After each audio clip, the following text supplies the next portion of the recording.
Hello and welcome to our webinar dedicated to child-parent relationships with astrology and how we can understand better our parents and our children, our communication. But also we will talk a bit also about themes which seem to be ancestral themes and how we can find them in the chart. So this is something extremely interesting, and what is really also helpful is if we can look at the charts of a few generations. That's when we can really get the full picture and understand even more. And I will give you some examples.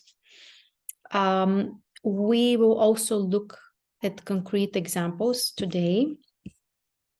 I will demonstrate how we can find such ancestral themes, what is their influence, how they affect the child and the parent. And overall, it's like a really interesting theme. You know, sometimes you just watch it, the child and parent synastry, and you are like, okay, this really cannot be a coincidence. Like there are such interesting connections or repetitive topics or similar energies that, you know, you just see, okay, those people really have something to learn together or to experience together or to teach each other. People, souls, however you want to call it. So that's what we will talk about today. Also, I will share with you some ideas, or actually the most important idea, how you can help your child if they have a difficulty, if they have a problem, by working with yourself. That's the hint. And yeah, we will also explore like what is the logic, how things happen. Something that is coming up really soon, there will be a training, a workshop on finding those ancestral themes with astrology.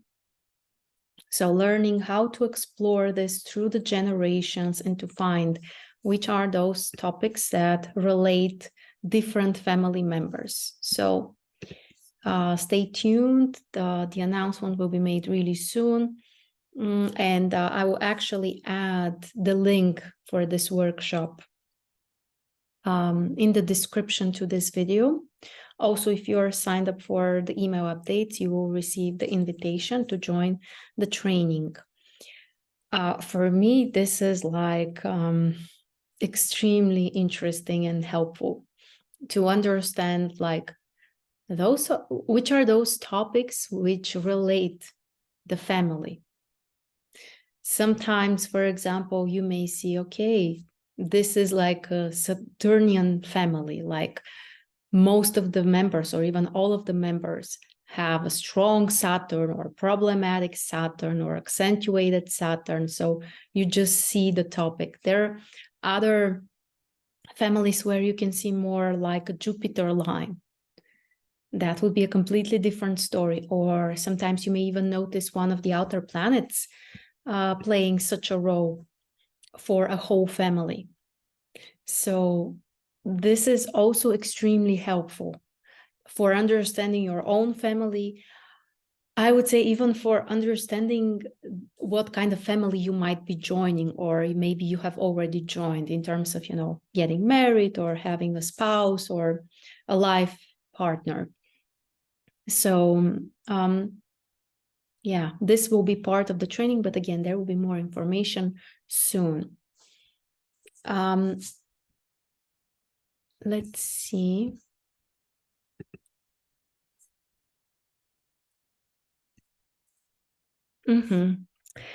So, what should we start with? When you want to understand the relationship between a parent and a child, The first thing, which is foundational, is to understand their tempers. What is the temper of the child and the parent? And obviously here we may have different combinations, options, and we need to explore each case individually. First of all, what is the temper? What is the temper and what is the difference between the temper and the character? Because very often we mix those, or we kind of think that they are the same. And no, they are not the same. The temper is something that animals also have. So if you can use a particular description for an animal, then it means that you are describing the temper. If the description you are giving just cannot fit to an animal, it wouldn't apply, then it means that you are describing a character. So a characteristic which can be typical only for a human. So descriptions of the temper, it could be, for example, fast or slow reactions, sensitive or not so responsive. If you are using descriptions, or for example, impulsive, fast, descriptions like, let's say, is curious, likes to learn, this is more like a characteristic of a character, because you can't say usually this for a dog, let's say. But those descriptions that apply to our temper, they are foundational. Those are things that are related also to our nervous system. It's literally how each of us is created, how we are built up, in other words. And this is something that we should not try to forcefully change in ourselves or in our child. Because, first of all, I really don't think you can be successful in this. What you may do is you can kind of like break the person or the child, or you can bring or trigger like such suppression that it would be so unhealthy. So we should try to nurture the temper, to balance it, yes, but not to forcefully change it and turn it into something different. In a simple example or simple words, let's say that you have a child with a dominant fire energy, which usually makes the temper more choleric, more impatient, more independent. They want to do everything on their own. They are fast. Maybe they don't finish the things that they start. Like, there are a set of characteristics that go with this temper. So such a child, you shouldn't try to turn them into an earth temper, like those really patient, slow, yes, also consistent, responsible people or kids. Like, that just doesn't work. That doesn't apply to this child. You should work with their fiery energy. Yes, maybe find constructive directions. Yes, maybe teach them how to use this dynamic energy into something. And there are strategies, for example, when the child has a dominant fire, you shouldn't really try to dominate over them. It's much better if you show some respect, maybe ask for their help, demonstrate that they are needed, that they are important. In this way, you will achieve much more. It will be much healthier for you and for the kid and probably for everyone else around. So understanding the temper, first of all, your child's temper, is extremely important. And yes, the foundation of this is related to the balance of the elements. As simple as this may seem, But that's like the first thing we look at. Like, what is the balance of the elements? Of course, the modalities also play a role. The synthetical sign also is related to the temper of a person and a child. However, also the chart itself should be explored overall because there are nuances. For example, let's say we have this kid with the strong fire element, let's say dominant fire energy in the chart. But let's say that they have dominant Saturn, also really accentuated. Like this will add something different. Or let's say dominant Neptune. This will add probably some kind of sensitivity or can make even the child more anxious, or like we always need to look at everything together. But understanding the temper is like the first step. Because again, it's like the nervous system. It's like how this person, a small one, a big one, it doesn't matter how they are created, what's their nature, what is typical for them. And again, we should nurture that, not try to, break it or cut it into some kind of model. And of course, you should do the same thing with yourself. You should understand also what type of energies dominate in your chart, first when it comes to the temper. Then the character, this is something that can be built up additionally. And yes, those are things that you can work on, you can improve. And it really depends on the environment, the values, the culture, like the school, the family, like all those external factors, of course, play a major role. But the character is built up upon the temper. This is also something we should consider. Now I will not talk about all of the possible combinations because they are like many, like for example, how does dominant fire connect or communicate with dominant earth energy, or the other way around, or, all of the possible combinations, because that's a long topic.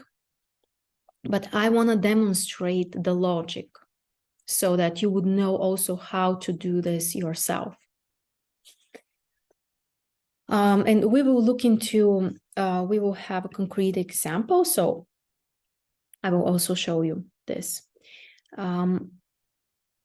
Generally, I want to explain like two possibilities. What happens if you and your child have a really similar temper? And what happens when you have like completely different tempers? When the temper is really similar, it can be both positive and challenging, just like everything else in astrology, and I think in life in general. For example, let's say you have dominant earth energy and your child also has dominant earth energy. From one side, this means that you have a good understanding. It's like you are kind of created in a similar way. So you get each other. You can respect this. You can understand it. But there are also other nuances. In this case, what becomes really important is how, or what is your attitude towards yourself as a parent. Because if you cannot accept yourself, then of course, when you see the similar qualities in your child, and when I say you see them, it's also very, happening on an energy level, not necessarily consciously. However, of course, there might be some conscious thoughts related to it. But if you can't accept yourself, and your own qualities, when you see them in this little person, chances are that you're projecting this energy on them. So you may have difficulties with accepting the child. And this may look differently, like you wish to fix them, you think that there's something wrong with them, or you are annoyed, or you're irritated, or like, of course, it would depend on the concrete case. Like if you tend to have also stronger Mars, probably you will respond with more irritation. If you have dominant, I don't know, Neptune, maybe you will be more worried about that because you know what they're getting through. Again, many, many possibilities and nuances. But if you see similarities between your chart and your child's horoscope, this is one of the really important steps, and honestly not very simple, to check in with yourself. Like, what is your real attitude towards yourself and your qualities? And life is so interesting because, of course, those things always happen for a reason. And in this case, your child can be a great mirror and also a great teacher for you. And through them, you can actually understand what is your relationship with yourself, first of all. And guess what? If you want to improve your relationship with your child, of course, first you will need to fix your relationship with yourself and your attitude towards yourself. That's it. You cannot run away from this. I'm saying this with, with a joyful tone and like, it's fun. And in some cases, it can be really serious and really difficult. Really, really difficult. Because of course, our natural desire is to be able to love and accept our children unconditionally. But I know that among us, we have astrologers, we have psychologists, we have people who work with others professionally as helpers. And also many of us have life experience. And probably you have seen this. Maybe some of us have experienced this situation when you want to, of course, accept and love your child, and there is something which just doesn't bring you peace. So yes, it's not an easy lesson, let's say. But this indicates that first you need to work with yourself. Especially, again, if you notice that in the chart, there are some kind of repetitive themes, like similar temper or the same planets are accentuated or something like that. So the example, dominant earth energy for the parent and the child. Let's say that we don't have a problem with accepting ourselves. We are kind of fine with ourselves. Of course, it's never 100%, that's like a really high goal. But overall, let's say this is not like a painful topic and problem.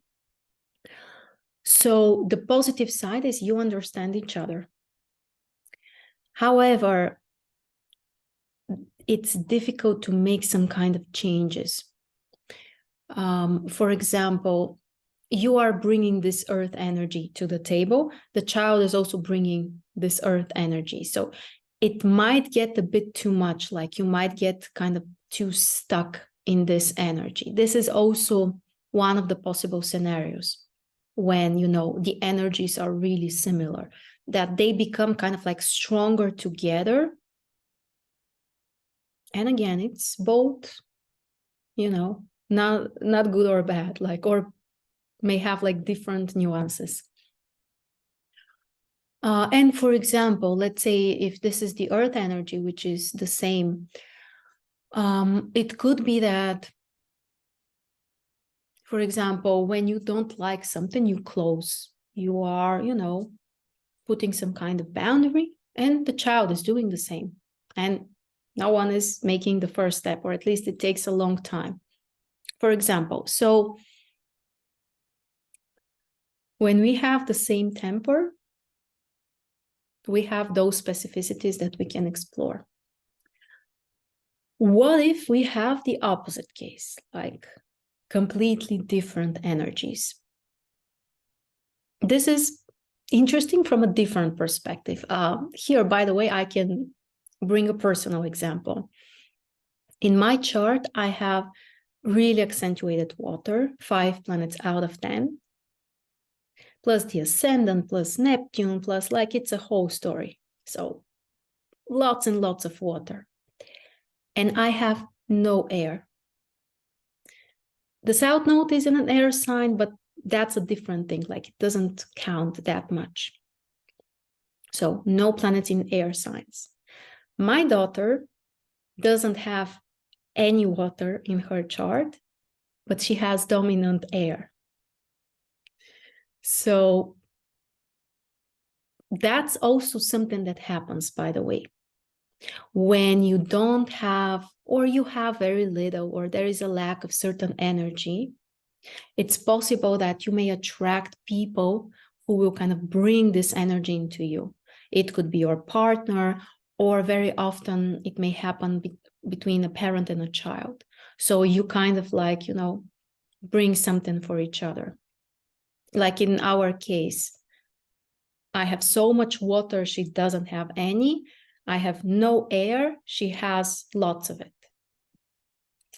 So what happens in this case?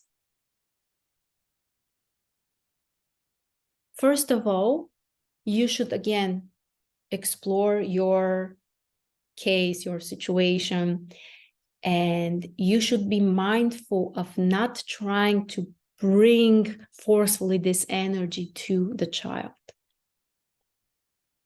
Because for them, it's like something foreign, it's like, for example, my water energy, water can be anxious, worried, too sensitive, like there are many expressions of this. The air is about lightness, everything is going well, it's smooth, they are joyful, there's no drama there usually.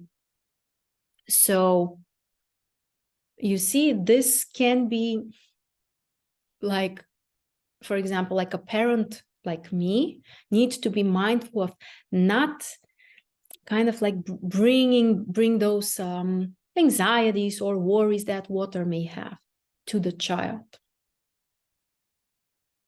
And for example, for them, this air energy is also like an alien energy, or it's unfamiliar. Like, what's with this? How to say that? Like, for example, how can you be so easygoing? Like, or it may seem like lack of consistency, or of course, again, it depends on the whole chart. So when you find such cases when one of parent or child doesn't have a certain energy and the other one has lots of it, this is also an interesting case. And from one side, it can be helpful because, for example, I don't have air, but she has so much air. So, for me, this may also be like a learning experience, well, maybe people may also live like this with this air energy, not only, drowning in this tons of water and Neptune stuff. For her, of course, from the other side, it may help her to learn to be more sensitive or to express emotions and so on. So shortly, when we have this case like completely different tempers, from one side, it might be difficult to get each other. It's like, is this possible, or I'm not like this?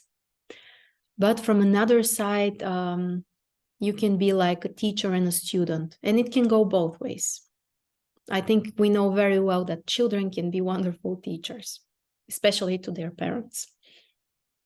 So tempers are like foundation.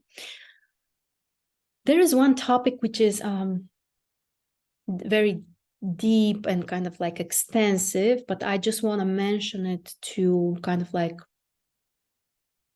well, to provide this also as a direction that you can explore. We won't be able to cover it because it's like really long, but just to keep it in mind. The temper foundationally doesn't change.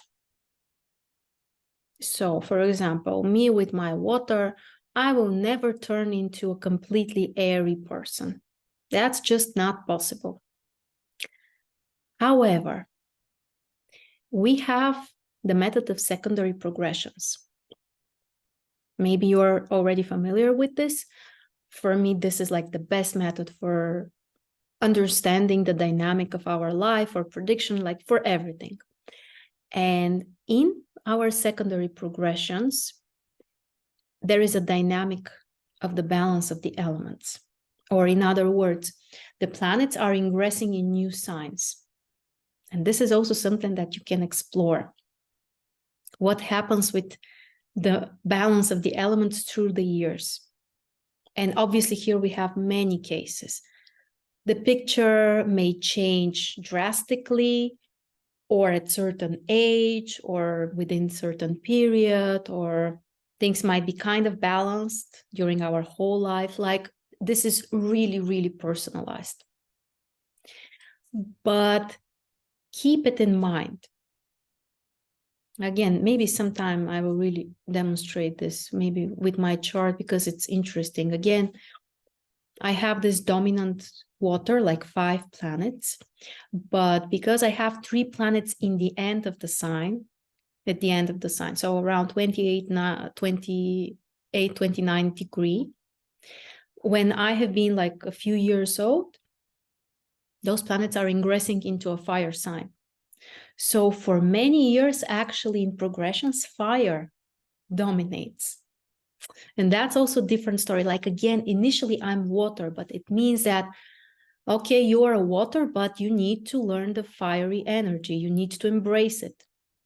And it doesn't mean that, you know, poof, you are just becoming like this. No, you need to learn to be like this. So this is another perspective. In progressions, you can explore this dynamic and see like, okay, when and what do you need to learn? And just again, I just want to bring more and more, but I don't want to overwhelm you. But just I will remind you one principle in secondary progressions. When something shifts there, like for example, a planet ingresses from one side to the next one, you don't lose the energy or the qualities of the previous sign. You just need to add more on top of that from the next sign, but you are not losing it. What you have already worked on, you already have, and so on. By the way, soon we are starting new classes, so we will explore all of those things as well. So if you are interested, but around the end of October, we are starting two new groups. One will be like natal analysis of, it will be more specific, like life themes, spiritual levels, like it will be really specific, more psychological, I would say. And also the other group will be focused on prediction. But again, from this perspective, like how to learn the whole picture, starting from before we were born, observing the whole or analyzing the whole life, and yeah, and those dynamics. So those who are interested, you are welcome. Okay, back to our child-parent relationships. The next thing, also, I would say quite simple. Look for repetitive planetary combinations. Here, again, I'm not saying like the same aspects. The focus is on same planetary combinations. Example. Okay, again, I will talk about myself. You see, the fire is building up in my chart, so I need to focus more on the fire energy. And put myself out there. So in our family, my father has a square between Uranus and the moon. I have a square between Uranus and the moon, and my daughter also has the same aspect, Uranus and the moon. And again, a square. When you find such thing, it means that this is a common theme, obviously. And what is important for us is we check the planetary combination. So we have Uranus and the moon. That's the first thing we pay attention to. And you can explore here, what are those planets about? What is the mutual? In this case, not that much. What are the differences? What is the conflict between them? And the next step is you check what are the type of aspects that people from different generations have. Because there are cases when the parent has, let's say, okay, again, my father has an opposition between the Sun and Jupiter. I have a sextile between the Sun and Jupiter. In this case, it shows that the parent has done some kind of work. They have processed this energy. So for the child, it's already like the softer expression. So he has opposition, I have a sextile. We have also another dynamic. He has a trine between Mars and Uranus. I have a square. So this also happens. The parent has the positive aspect, the child has the challenging aspect. In this case, we may expect that probably the parent hasn't used this energy properly. They have either overused it or the opposite. They haven't used it at all.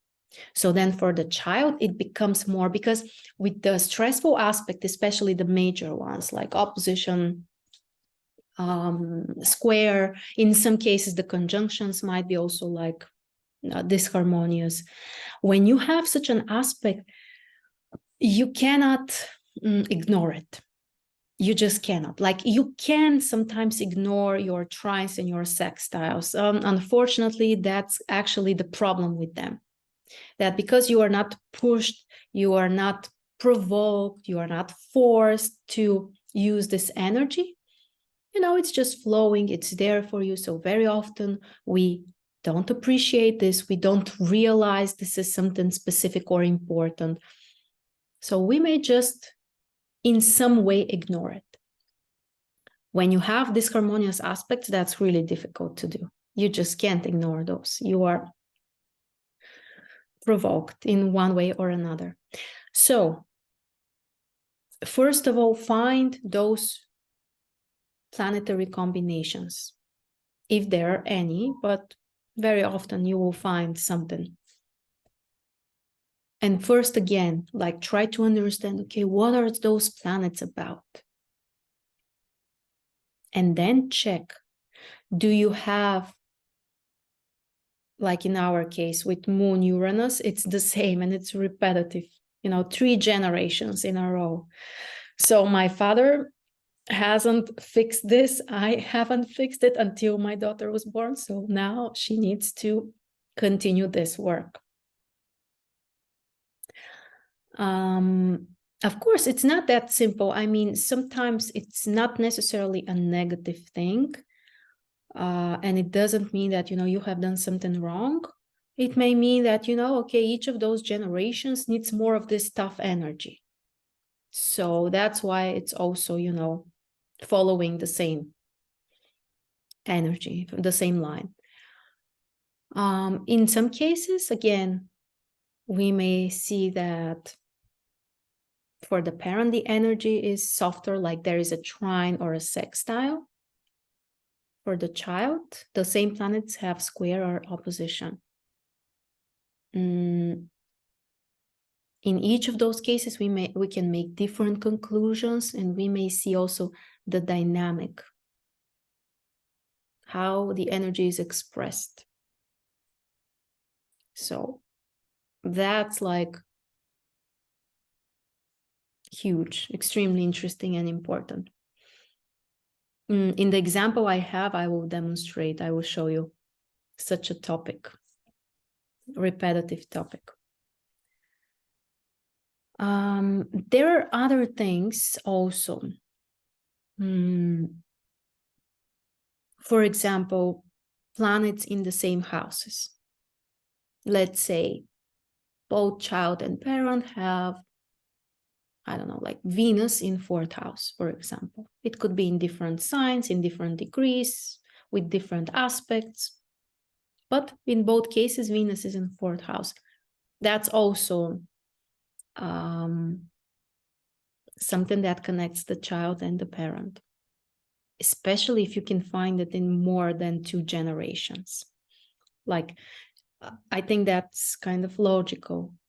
The more accentuated something is, like in 3 or 4 generations sometimes, that's in case you have the birth details of the members, of course, but the more it repeats, of course, the stronger this energy. It's like, it's building up.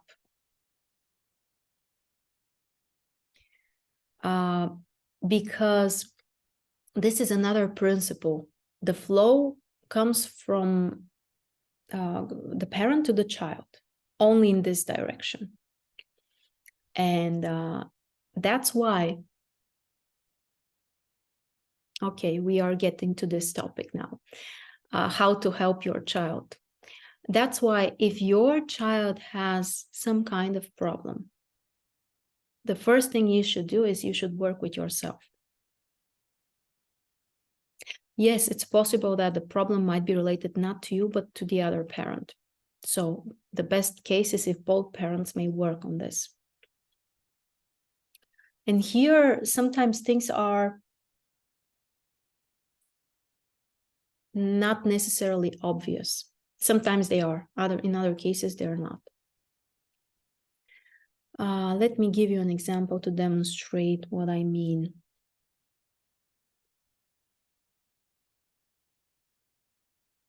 Let's say that your child has a conflict at school, and it's like a big one.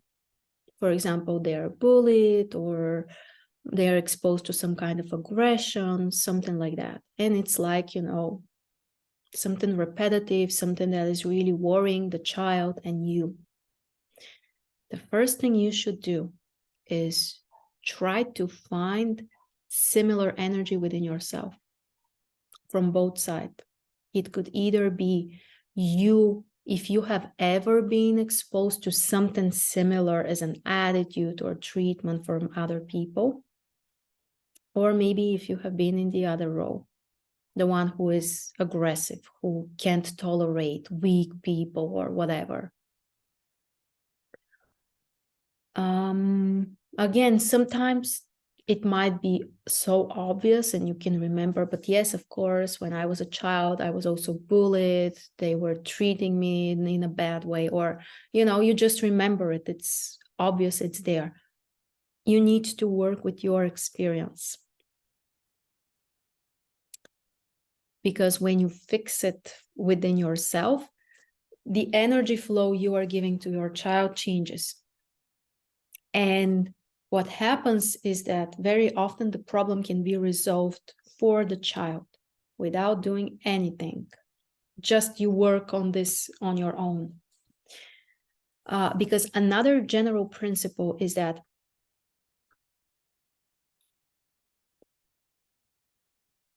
the previous generations are, let me just find the words how to explain this.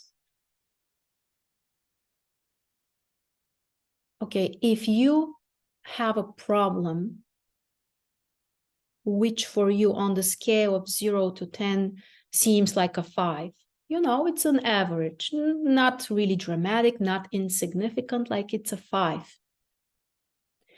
If you pass this problem to your child, for them it will be, for example, an 8 or a 9, or maybe a 10. Like something that for the parent is kind of, it's unpleasant, or, but it's on a certain level. When you pass this to the child, because you are the parent, so you are always the bigger figure.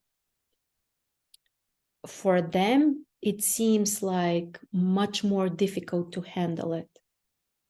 That's why it's always easier if you can work on certain energy within yourself. Here, one clarification: we need to be very mindful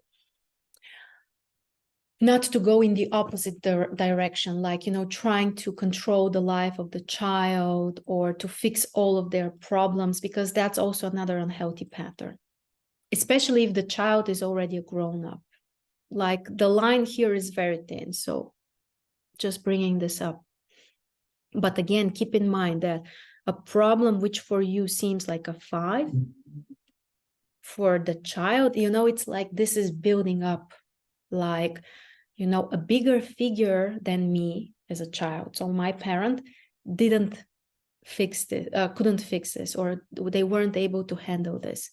So when I'm a smaller figure, for me, this seems like, okay, they couldn't do it well. How am I able to do it? And that's very subconscious. That's just happening on an energy level.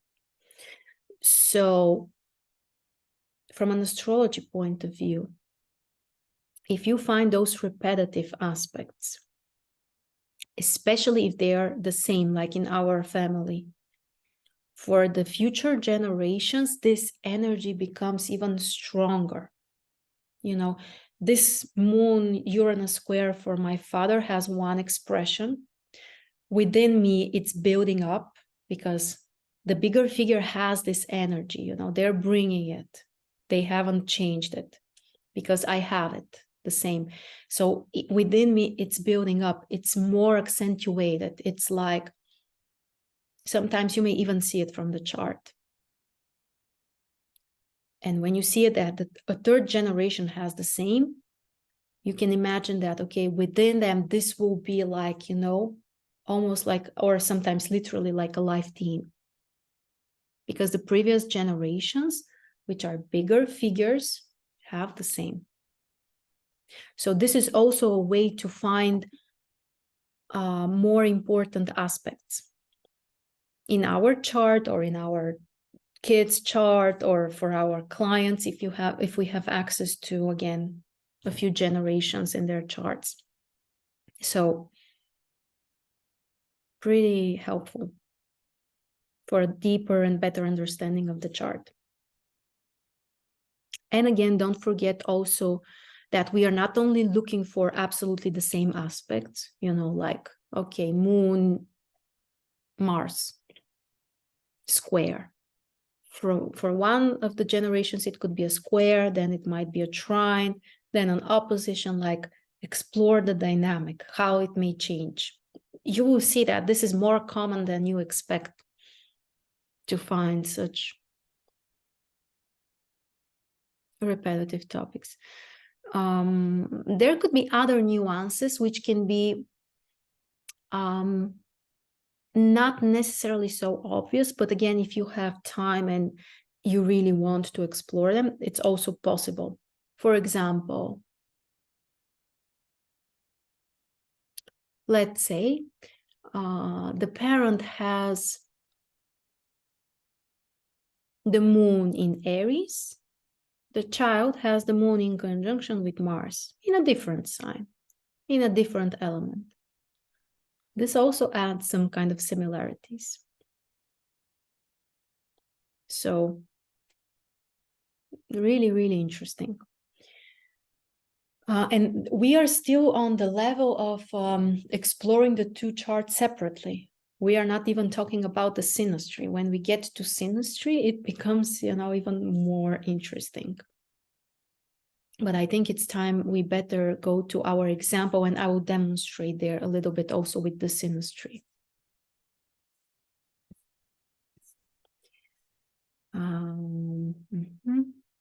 Yes, so the examples I have, and by the way, you can also get such an extensive child-parent analysis for yourself. And now actually we also have a discount. So if you're interested, you can check the website, or probably find the links somewhere around this video. I want to show you now two charts of famous people. unfortunately no longer among us. This is the horoscope of Whitney Houston and her daughter, Bobby Christina. This is the synastry, we'll get there.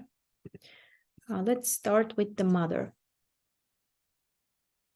So we won't be able to do like an extensive, complete analysis because that's a long thing, but I will try to, the most important is I want to show you the logic, how it's done. And of course, like something really interesting in this example, so we can understand better their relationship and also those themes. Take a moment to look at this. This is Whitney Houston. We look at her chart. I will translate to you the balance of the elements. So she has dominant fire and earth. 4 fire, 3 earth, 2 air, and 1 water. When you see that there is only 1 planet in a particular element, check which is this planet. If the planet is an outer planet, you may consider that, well, basically this element isn't really present, because when it's only 1 planet and it's also an outer planet in a particular element, it's quite difficult to kind of like get in touch with this, or at least it works more specifically. And that's the case in Whitney's chart. So this is Neptune. Neptune is in Scorpio. Neptune is in Scorpio, the only water planet. So from the in terms of the temper, what's important for us is we notice dominant fire, earth is also accentuated, and water is like the weakest element. Again, here you can explore the whole chart, and just add details that either confirm more and more of this or maybe bring a balance. But in this case, we have more things that are confirming it. We have Jupiter in 1st house. Jupiter is a fire planet, so it adds even more to the fire energy. We have the South Node in Capricorn, which adds more to the earth energy. So far we have other factors that increase, actually accentuate even more what we already see. The ascendant is in a water sign. This is specific, by the way. When the ascendant is in a sign, like in this case, when we see that the water energy is problematic, like there isn't much of it. The North Node is in a water sign, so it also indicates like this is something that is not familiar for the person. They need to work on this. This is like their direction, their lesson. So initially it means that it's not so habitual for the person. So there needs to be some kind of focus on the water energy. And one more thing, the synthetical sign is fire. This is also, is Leo, which is a fire sign. So this is also important for the temper. Let's take a quick look at Bobby Christina's chart. What is her situation? So she has 5 water planets, 2 air and earth, and 1 fire. The fire is Venus, so it counts. It's not an outer planet. So, and synthetical sign is Cancer. What does that mean?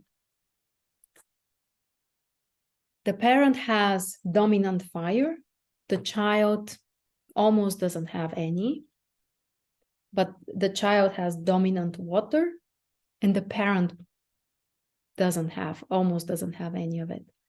So they both bring what the other one doesn't have. Plus, for Bobby Christina, the North Node is in Sagittarius, so in a fire sign. You see, in both of their cases, so the daughter and the mother, they have an element which is missing. And at the same time, the North Node is in this element. So it means that, okay, it's missing, but you need to develop this. You need to learn this. You need to embrace this energy. In both of the charts, we see this. And they mix very well. From one side, again, this is a good thing because they can teach each other. And as we can expect, also, it will be difficult. It will be difficult because at the same time, they will not understand each other very well. One is water, the other one is fire. Both are emotional and can be dramatic, but in different ways. But they both need to learn something from each other. Let's try to explore the repetitive themes. Again, I understand that, you know, it may take a while to look at the charts, of course, when you have your time to analyze them completely. You will be able to see more things. For me, what I saw as a really, really important thing, which repeats as a theme in the two charts, it's about Neptune and Venus. Both of them have Neptune in 8th house, squaring Venus. In different signs, elements, combinations. This is Whitney's chart, so Neptune in 8th, squaring Venus in 6th. By the way, I love the square between Scorpio and Leo. Like, I have seen such squares so many times. It's like, I don't know why, but somehow I'm attracting this. Like, I have so many people around me, clients, like this particular combination, Leo and Scorpio, just stands out. Like, there is something for me more special in it. But that could be, again, personal perspective. Anyway, Neptune in 8th, squaring Venus in Whitney's chart. And this is her daughter, Bobby Christina. Again, Neptune in 8th. Here, Neptune is also on the cusp of the house. So the topic is becoming, you know, even more accentuated. Planets which are in conjunction with the cusp of a house are always stronger and more accentuated. So here we see, like, okay, the energy is, you know, becoming even more intense. And there is a square with Venus again. Quite interesting. From one side, the mutual theme, of course, will be music and art. We know Whitney, Bobby Christina, from what I know, has also started following this path. And obviously, this is also a challenging aspect. So we can expect that those problematic emotional themes are passing. Here, it would be interesting. I'm not sure if there is information about Whitney's parents, if we can find their charts and see. I don't know if such information is public, but that would be even more interesting to check. So Neptune and Venus, the positive manifestation is the music. But another fact is that both of them have died in the bathtub. And I believe in both cases, there has been some kind of drugs. Like for Whitney, I'm sure. But I think that this was the same also for Bobby Christina. So that's also pretty much related to this combination. Neptune in 8 first may increase the ability of the person to sense some kind of energies in the space, to be energetically more open. And in some cases, there could be some kind of destructive energies also, or even attraction to death, or like, it's a really, really deep topic. But yeah, Neptune and Venus is like, and how can you use such thing practically for yourself or for clients or people you know or you love? If we just look at, let's say, Bobby Christina's chart, we just explore the whole chart. This Venus-Neptune aspect doesn't stand out as something that, you would say, well, that's the theme of the chart. Yes, it's part of a Tau square with the moon, so we would definitely pay attention to it.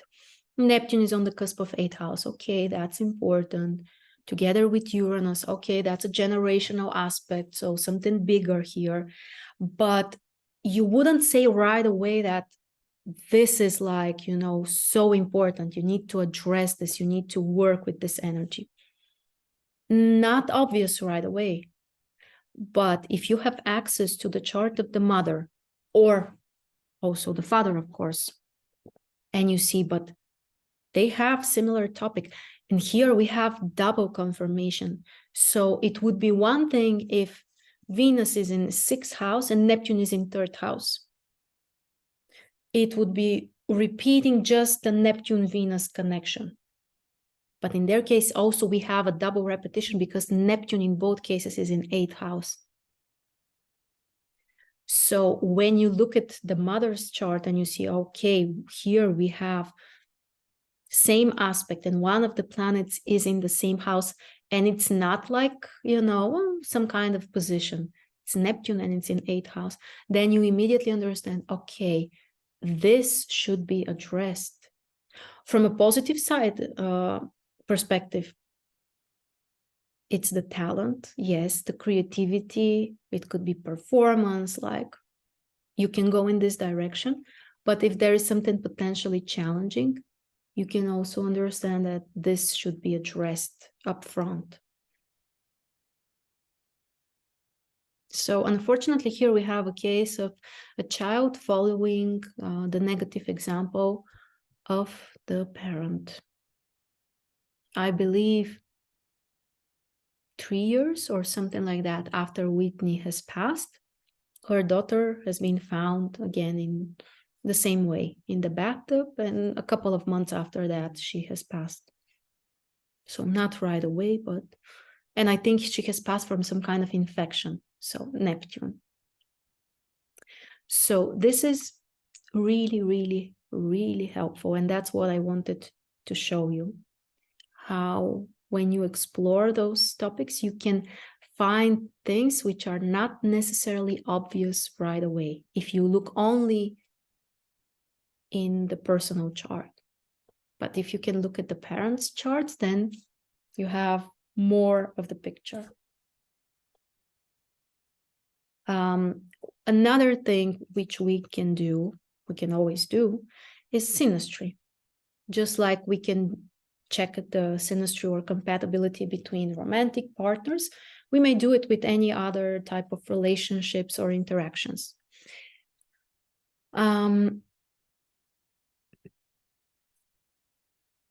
I won't go into much details.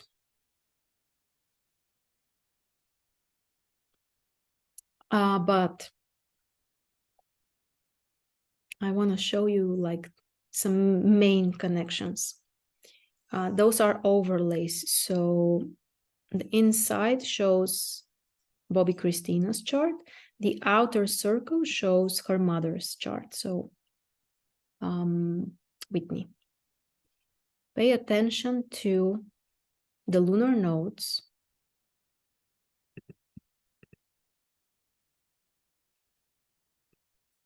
So those here. Like, that's impressive from one side, and yet, as I told you, it's not that surprising. Like, if you work with many charts, you will see such cases that it's not that rare. Actually, it's quite common to have such combinations. So in Bobby's chart, she has a Tau square, Moon in opposition with Neptune and Uranus, squaring Venus. Venus is the focal point. Whitney's chart is bringing the lunar nodes activating the opposition, and Moon and Jupiter on top of Venus.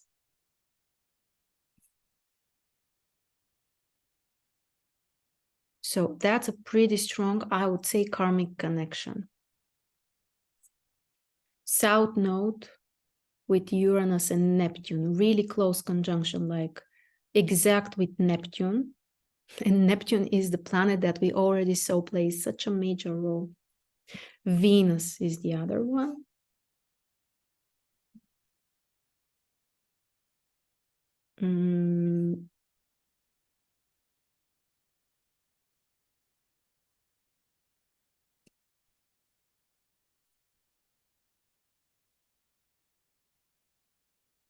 In this case, you know what I would do also?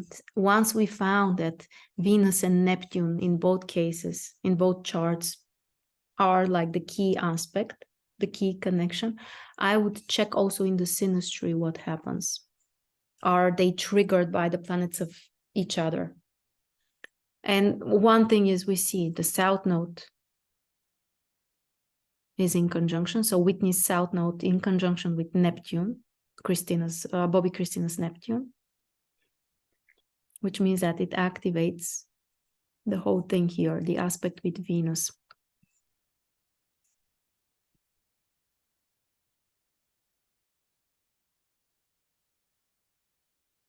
The other combination, Neptune also has aspects here with the Moon. So this is a really, really important combination. There are many others here, like, for example, look at Saturn. They both have Saturn in the same sign, in conjunction, basically 4 degrees away. And this also tells us a lot. To check at what was the cycle the parent was in when they had the child. This also tells you a lot about the type of lesson or interaction they will have. For example, what does this mean that they have Saturn in conjunction? It means that Whitney has had her daughter when she has had her first Saturn return. So we can calculate exactly now. I won't bother doing that, but it means that it should be around the age of 28, 30, something like that. So this is already an important information. And not very easy for the mother. It means that, you know, she will keep feeling this Saturnian energy through the relationship or the communication with the kid. So it's one thing when you have your kid on a Saturn cycle. It's another thing if you have it on a Jupiter cycle. For example, the age of 23, 24 or 35, 36, those are the Jupiter returns. So that would feel differently. Of course, there's always a meaning. So it doesn't mean it's a bad thing. It means that's what you need to experience now. So also check for those, even though it may seem not so significant. If you look at this, well, that's a child-parent relationship. And let's say they have a conjunction between Jupiter. Okay, but Jupiter is about ghosts, and those people are not supposed to create business together. So you may say, well, this aspect is not that important. Well, it might be, because it indicates that for the parent, they are having the child on a Jupiter cycle. In this case, we have Saturn cycle. So that's also helpful, because see, what is the logic? Like, we have the mother, she is giving birth on a particular day. So the child's horoscope represents the transits at this point. So it's like, there you make a picture of this moment. The child is born, and it's like, for years, you are living with those transits, they are like following you. So, it's like this Saturn is always on top of your Saturn or whatever is happening there. That's always the case. So, always an interesting perspective. I think that, yeah, by the way, if you have any comments about those two charts, or if you were able to notice something else, and again, we are not focusing on absolutely everything. I just wanted to show you the logic and how we can do that, but you may see also some other focuses yourself.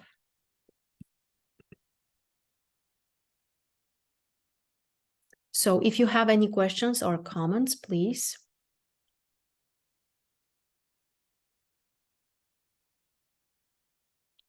Yes, there will be a replay of the webinar.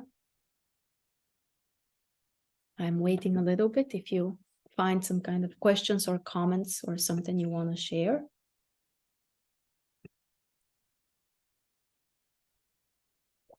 I want to add a little bit, meanwhile, about this topic, how to help the child. So as I told you, the first thing is you should search, try to remember basically a similar experience or a similar energy within you. For example, let's say, okay, let's continue with this example with the kid who is bullied at school. Try to remember if you have had a similar experience. And sometimes it might be exactly the same. Sometimes the form might be different, but the energy is the same. So that's what matters, the energy, the inner experience. That's the first thing. If you can't find, honestly, you just can't find such energy within yourself, such memory, such experience, then the next step, what you can do is work with how you feel about the problem of your child. So here I am, I'm a parent, my child is bullied at school, or there is some kind of aggressive behavior against them or whatever. I can't remember having such an experience. I really cannot connect to this. Okay, so then how does that make me feel that my own child is having this problem? And again, it will be very interesting. So you may find things that you don't necessarily want to see. Maybe you may feel, of course, on the surface, you will feel sorry, you will be worried about your child, but you need to dig deeper than that. You may find, for example, that you are also not accepting some kind of weak part within yourself or weak part in the child, or some kind of other variations. You need to work with that. After you fix this, the situation will change also, because your flow will be different. In every case, you will be able to support your child better.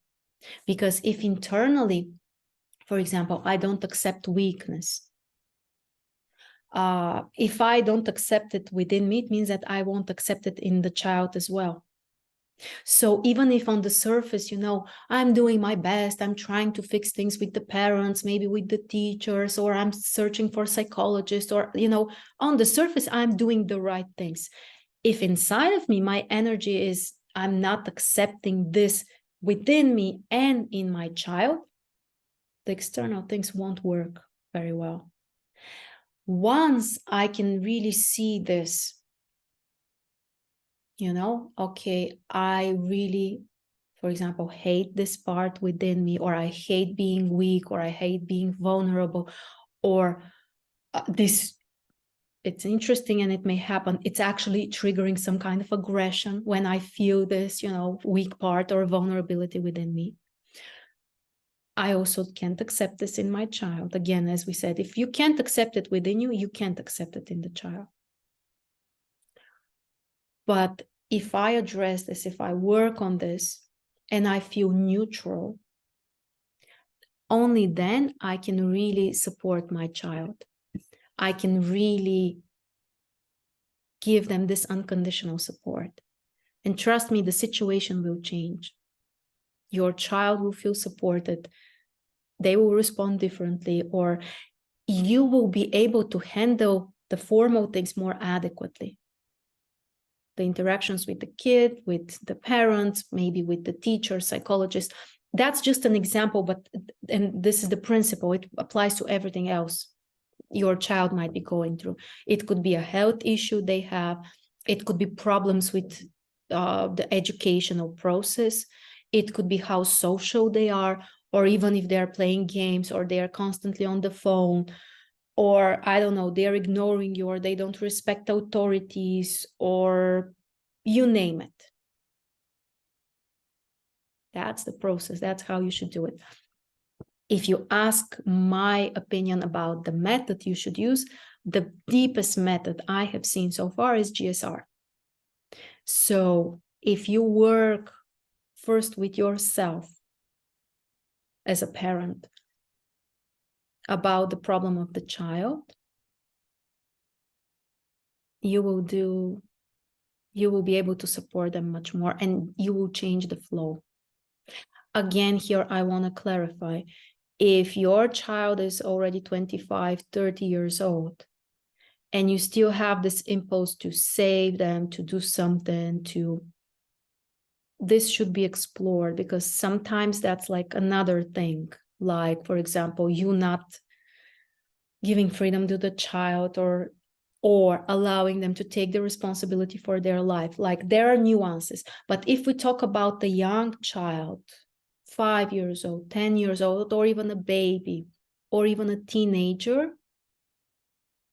that's one situation. So, and my recommendation in general, also work on your notes. In this way, you are also kind of like moving the flow forward, your own flow, which means that you're passing this also to your child. If you are, because I think we know this, that the South Node is our past. It's also our potential, what we have worked on. So it's not a bad thing, but it's the past. The North Node, it's the direction we should follow, what we should learn. At first, it's not easy. We may resist it, like different things. If we are not committing to our North Node, but we stay more attached to the South Node, it's like you are withholding the flow of life, metaphorically and energetically also. And this is never good for the child or your children or for the future generations. It's like, you are trying to go backwards. When you work on the North Node, and it could be very concretely in life, trying to embrace those qualities of the sign, to focus on the life areas related to the house position, like, in a concrete way, you are moving forward. This is, the flow towards the future. So then it's like you are passing different type of energy also for your kids. So that's also a really interesting focus. And you can do this also with GSR. So that's why I also have this project of the Astro GSR work, where we explore the chart first, and then we do sessions particularly focused on the lunar nodes. Because first of all, this is about your own flow of life. To be able to let go of something that might be holding you back related to the South Node, and to open up more, or to make some concrete steps towards your North Node. Because this always helps you, no matter what kind of issue you may have in life, you may feel stuck, you may feel whatever. If you address the lunar nodes, even if they don't seem directly related to this, it kind of, unfolds your whole energy in your own flow. So that's like a general advice. I will not stop repeating this. If you feel stuck in life, generally, or in a particular area, and especially if you have already tried something concrete in this area and it just doesn't change, it doesn't work, you are not fulfilled, work on your North Node, even if it's something completely different from the problematic area. It will open up the energy.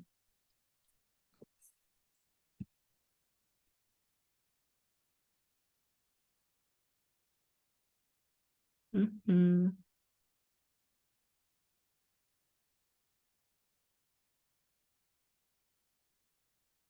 What means when my North Node is exactly on my mother's South Node? Interesting. You have an inversion. So it means that you can teach each other something that is unfamiliar for you. You have your South Node. So the South Node is what you are bringing in, what you have worked on for, it's like a potential. And your mother has her North Node there. So for her, this is unfamiliar. She's not that experienced in this, but she needs to become.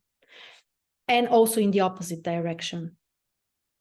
So this is a really interesting situation when basically you are born on a specific lunar node cycle or a phase of the cycle. Also really interesting. So it's like exchange. You can have an exchange of energy. It would depend on, of course, everything else is, how it works together, like the tempers, again, similar topics, like the whole synastry.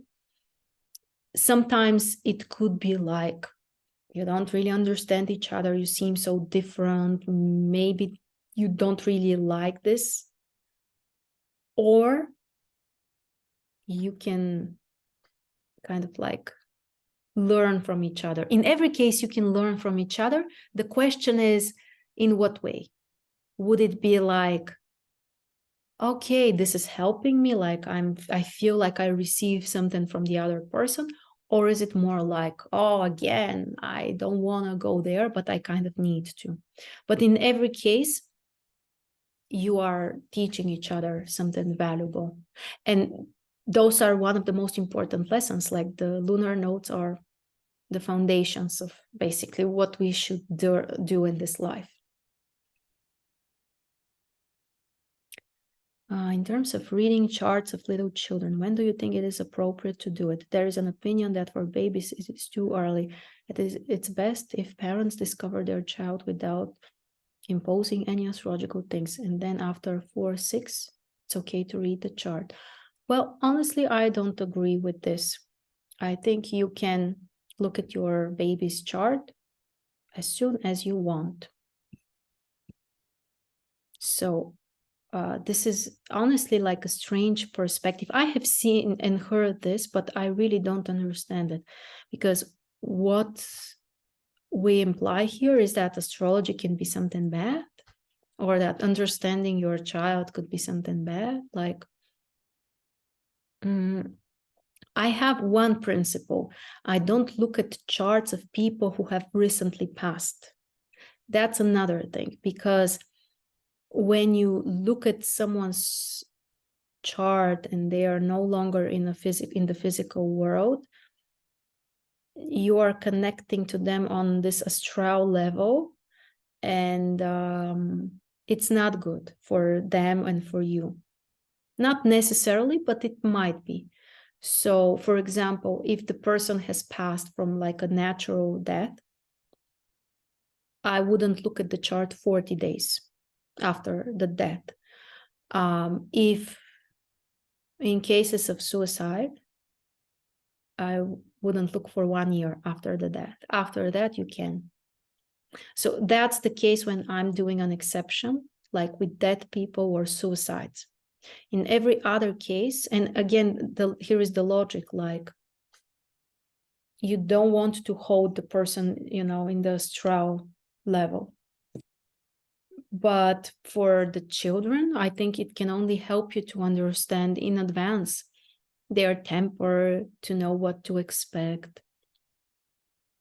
So I personally think that's always helpful for the parent and for the kid. My mom, Venus, Mars are on my moon. That's a long thing.